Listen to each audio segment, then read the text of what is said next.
آخری بات عرض کرتا ہوں کہ کسی کو تکلیف نہ پہنچے۔ تکلیف کب ہوتی ہے؟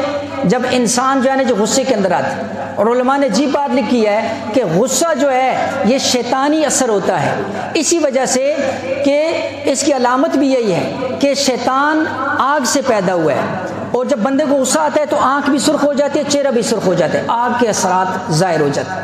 آگ کو بجھانے کے لیے پانی ہے، اس لیے حضور نے فرمایا جس کو غصہ آئے وہ وضو کیا کرے۔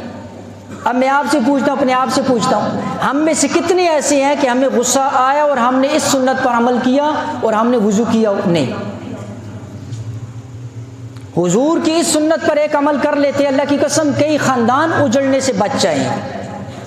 کتنے لوگ ہمارے پاس آتے ہیں، بیوی کو طلاق دے دیا جی، پریشان ہے بہت زیادہ، بچیاں چھوٹے، کیا کرے؟ کیوں دیا؟ غصے کی وجہ سے، غصے کی وجہ سے، غصے کی وجہ سے۔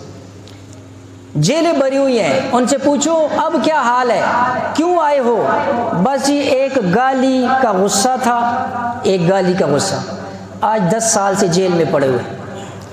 اب کہتے جی اب روز پولیس والوں کی گالیاں کھانی پڑتی، ایک گالی برداشت کر لیتے تو آج اتنی گالیاں نہ کھانی پڑتی۔